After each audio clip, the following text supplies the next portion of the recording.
Students, तुम्हाला जसं माहिती आहे की एनरोल इंजिनियर्सची जी टीम आहे ही तुमची इंजिनिअरिंग ऍडमिशन प्रोसेस सिंपल करण्यासाठी तुमच्यासाठी खूप इम्पॉर्टंट पॉईंट्स घेऊन येत असते आणि ते तुम्ही आपल्या युट्यूब चॅनलवर रेग्युलर बघता. सो याच कडेमध्ये एनरोल इंजिनियर्सच्या टीमने तुमच्यासाठी एक नवीन सिरीज सुरू केली आहे, ज्या सिरीजचं नाव आहे मिशन इंजिनिअरिंग 2026. सो या सिरीजमध्ये आपण खूप इम्पॉर्टंट गोष्टी ज्या आहेत या ऍडमिशन बाबतीतल्या कव्हर करणार आहेत. ऑलरेडी आपली एक सिरीज चालू आहे ज्याचं नाव आहे सीईटी टू कॅम्पस. सो ही जी सिरीज आहे यामध्ये तुम्हाला डिटेलमध्ये प्रत्येक कॉलेजचा कट ऑफ काय आहे, त्याच्यानंतर त्याचं फी स्ट्रक्चर काय असतं, त्याचं लोकेशन नेमकं कुठे आहे, त्यानंतर ओव्हरऑल त्या कॉलेजचा पर्सेंटाईल रेशो काय आहे किंवा त्या कॉलेजमध्ये प्लेसमेंट्स काय भेटतात याबद्दल डिटेल इन्फॉर्मेशन दिलेली आहे. ती सिरीज तर तुम्ही नक्कीच बघत असाल. जर ती सिरीज अजून बघायला सुरू केली नसेल आणि तुमचं इंजिनिअरिंग ऍडमिशन प्रोसेस जर स्ट्रीमलाईन करायला सुरू केलं नसेल तर नक्कीच करा. आणि या सिरीज मध्ये आपण कव्हर करणार आहोत मिशन इंजिनिअरिंग 2026. सो या सिरीज मध्ये आपण काय करणार आहोत, तर ही तुमच्यासाठी एक 21 दिवसांची सिरीज असणार आहे, ज्या सिरीज मध्ये इंजिनिअरिंग ऍडमिशनशी रिलेटेड जेवढेही इम्पॉर्टंट पॉइंट्स आहेत हे आपण या सिरीज मध्ये कव्हर करणार आहोत. सो आजचा डे 1 असणार आहे. आजचा जो पार्ट आहे हा आहे या सिरीजचा इंट्रोडक्टरी पार्ट. आपण याच्यात डिस्कस करणार आहोत की कोणकोणते पॉइंट्स आहेत जे आपण या सिरीज मध्ये कव्हर करणार आहोत.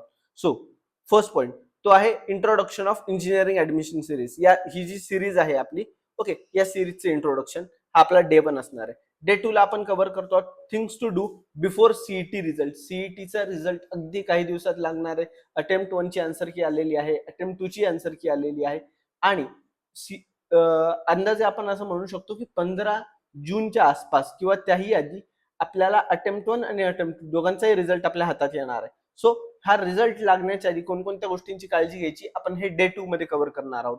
डे 3 मध्ये खूप इम्पॉर्टंट पॉइंट आहे जो आपल्याला कव्हर करायचा आहे, तो आहे required document for admission process. Admission प्रोसेससाठी कोणकोणते डॉक्युमेंट आहेत ते रिक्वायर्ड आहेत आपल्याला आणि त्यामध्ये कोणती काळजी घ्यायची याबद्दल आपण डिस्कस करणार आहोत. त्यानंतर डे 4 मध्ये आपण डिस्कस करणार आहोत इंजिनिअरिंग ऍडमिशन प्रोसेस. एक्झॅक्टली इंजिनिअरिंगची ऍडमिशन प्रोसेस काय असते, कोणकोणत्या स्टेप्स त्याच्यामध्ये इन्व्हॉल्व्ह असतात हे आपण डे 4 मध्ये कव्हर करणार आहोत. डे 5 मध्ये आपण कव्हर करणार आहोत about autonomous and non autonomous college. Day 6 मध्ये आपण कव्हर करणार आहोत biggest mistakes student make after result. Result नंतर स्टुडंट्स कडून कोणकोणत्या चुका होतात आणि त्यामुळे स्टुडंटला चांगले मार्क असूनही चांगलं कॉलेज नाही भेटत. तर याबद्दल आपण डे 6 मध्ये डिस्कस करणार आहोत. डे 7 मध्ये अजून एक इम्पॉर्टंट पॉईंट आपल्यासाठी आहे, तो म्हणजे काय, home university and other than home university. नेमका काय फरक आहे होम युनिव्हर्सिटी मध्ये आणि अदर दॅन होम युनिव्हर्सिटी मध्ये, याबद्दल आपण डे 7 ला डिस्कस करणार आहोत. डे 8 मध्ये आपला एक खूप इम्पॉर्टंट पॉईंट कव्हर होणार आहे, ज्यामध्ये खूप स्टुडंटला खूप पेरेंट्सला डाऊट असतात, ते म्हणजे काय की रिझर्वेशन बेनिफिट्स. एक्झॅक्टली ईडब्ल्यूएस असेल, पीडब्ल्यूडी कॅन्डिडेट असेल, डिफेन्स कॅन्डिडेट असेल, याच्यामध्ये नेमके कोणकोणते बेनिफिट्स आहेत. जर तुम्ही यापैकी कुठलेही कॅन्डिडेट असाल किंवा कुठलेही रिझर्वेशन कॅन्डिडेट असाल तर याचा आपण बेनिफिट कसा घेऊ शकतो याबद्दल आपण डिस्कस करणार आहोत.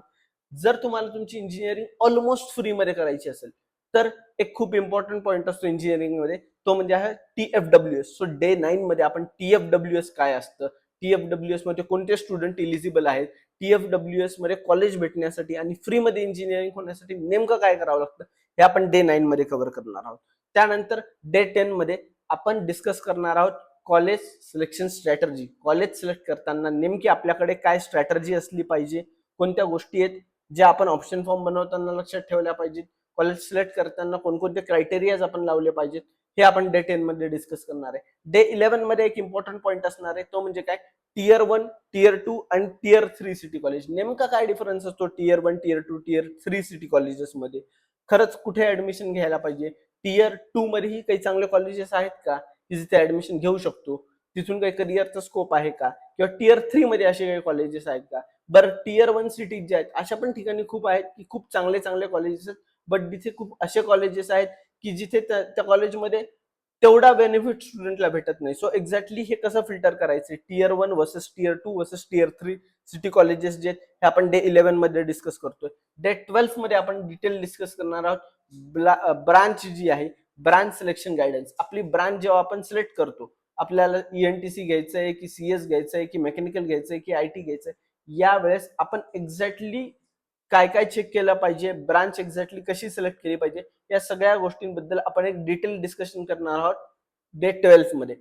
Okay, so next one is त्याच्या आधी एक इम्पॉर्टंट पॉईंट आहे, जर तुम्ही या सगळ्या इम्पॉर्टंट अपडेट मिस करू इच्छित नसाल, तुम्हाला या सगळ्या अपडेट प्रॉपरली पाहिजे असेल, तुमची इंजिनिअरिंगची ऍडमिशन प्रोसेस जर स्ट्रीमलाईन करायची असेल, तर एनरोल इंजिनिअरच्या व्हॉट्सअप ग्रुपला कनेक्ट करणं गरजेचं आहे. कारण या व्हॉट्सअप ग्रुपवर आम्ही तुम्हाला डिटेल्डमध्ये सगळ्या गोष्टी ज्या आहेत यांची अपडेट देत असतो. सीईटी सेल कडून कोणत्या दिवशी कोणत्या डेट्स डिक्लेअर होत आहेत, रजिस्ट्रेशनची डेट काय असणार आहे, कॅपराऊंडची डेट काय असणार आहे, त्यानंतर कॉलेज ऍडमिशन प्रोसेस काय असणार आहे, त्यासोबतच रिझल्टच्या तुमच्या डेट्स काय असणार आहे, याचा एक डिटेल गायडन्स जो आहे तो तुम्हाला आपल्या व्हॉट्सअप ग्रुप थ्रू भेटणार आहे. सो व्हॉट्सअप ग्रुपला जॉईन करण्यासाठी त्याची जी लिंक आहे ती खाली डिस्क्रिप्शन मध्ये तुम्हाला भेटेल, तिथे तुम्ही चेक करू शकता.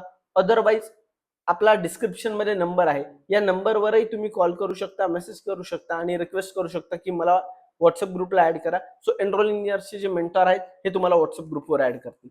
सो नेक्स्ट डे 13 मध्ये आपण काय डिस्कस करणार आहोत, तर डे 13 मध्ये आपण डिटेलली डिस्कस करणार आहोत cut off analysis strategy. Cut off analysis strategy नेमकी काय असते, कट ऑफचा अनालिसिस काय असतो, हा कसा करायचा ते आपण डे 13 मध्ये डिस्कस करणार आहोत.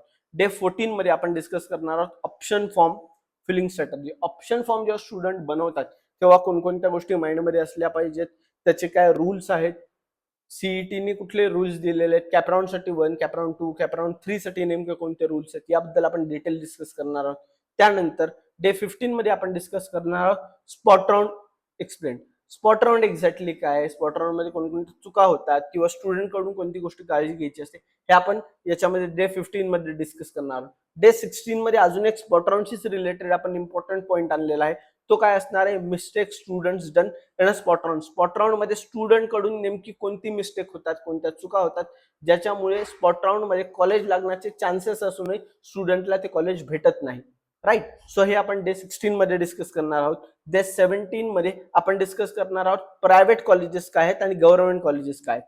सो एक्झॅक्टली याच्यातला डिफरन्स काय, तुम्ही कोणतं कॉलेज घेतला पाहिजे, कधी प्रायव्हेट कॉलेजला प्रेफरन्स दिला पाहिजे, कधी गव्हर्नमेंट कॉलेजला प्रेफरन्स दिला पाहिजे, हे आपण डे 17 मध्ये डिस्कस करणार आहोत. डे 18 मध्ये डिस्कस करणार आहोत आपण जो पॉइंट पॅरेंट्ससाठी सुद्धा खूप जास्त इम्पॉर्टंट असणार आहे, तो म्हणजे काय, कॉलेज एक्सपेन्स रियालिटी. नेमका कॉलेजमध्ये किती खर्च होतो, किती एक्सपेन्सेस होतात, सर खूप जास्त खर्च लागतो का, तर नाही. खूप कमी खर्च लागतो का, तर तसंही नाहीये. नेमका कॉलेज वाईज सिटी वाईज नेमका किती खर्च होऊ शकतो, याचा काय क्रायटेरिया आहे, सो याबद्दल आपण डे 18 मध्ये डिस्कस करणार आहोत. त्यानंतर डे 19 मध्ये आपण डिस्कस करणार आहोत प्लेसमेंट स्टॅटिस्टिक अनालिसिस.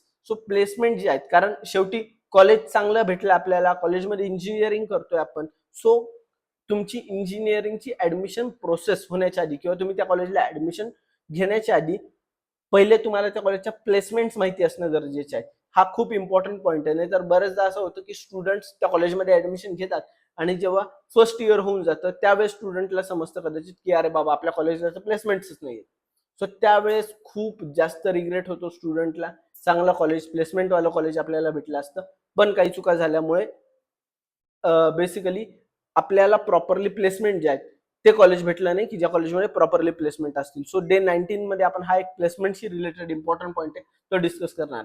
त्यानंतर आपण खूपदा ऐकलं असेल AI जे आहे ते इंजिनियर्सचे जॉब खातंय. हे न्यूजपेपरमध्ये बघितलंय, हे न्यूज चॅनलमध्ये बघितलंय, सगळीकडे बघितलंय. सो एक्झॅक्टली काय आहे, तर will AI replace the engineer. AI इंजिनियरला खरंच रिप्लेस करू शकतं का, किंवा कोणते इंजिनियर्स रिप्लेस होऊ शकतात, एआयच्या स्ट्रेंथ काय आहेत, एआयच्या विकनेस काय आहेत, हे आपण डे 20 मध्ये डिस्कस करणार आहोत.